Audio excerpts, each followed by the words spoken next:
Hello, I'm Sarah Moore, Professor of Marketing at the Alberta School of Business at the University of Alberta, and I'm excited to tell you a little bit about my research today. Broadly, I study consumer behavior. That is how consumers think and feel and make decisions in order to help consumers make better decisions. Most of my research looks at language and how different types of words influence consumers. So I examine the words that consumers use when they're talking to one another in word of mouth, whether that's in online reviews or on social media.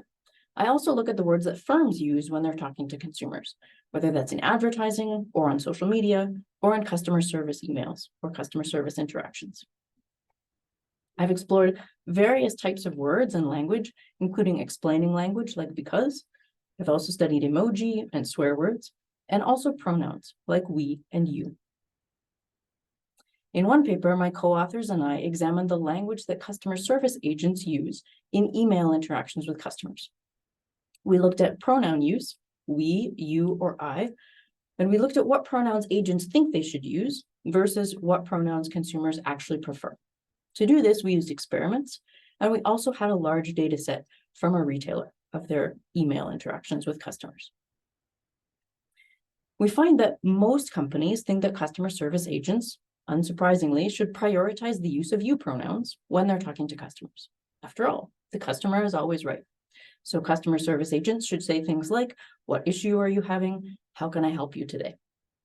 However, we find that even if customer service agents use lots of you pronouns in the interaction, it makes no difference for how satisfied consumers are with that interaction, and it doesn't change how much they buy from the firm in the months following that interaction.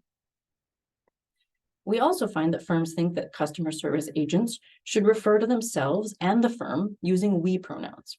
How can we help you today? But again, we find no effect of these pronouns on satisfaction or on subsequent purchases. So what pronouns do matter? We find the only pronoun that makes a difference is I, as in I, the agent. So when agents say, how can I help? Let me look into that. I'll follow up tomorrow. Then customers are more satisfied and they purchase more from the firm afterwards. This happens because saying I signals that the agent is feeling empathy for the customer and is acting on their behalf as an individual, not as a faceless firm. So what's the moral of the story? Customer service agents and firms can make customers happier by using the right language in their interactions. And that can come down to something as small as changing we to I. Thank you for listening.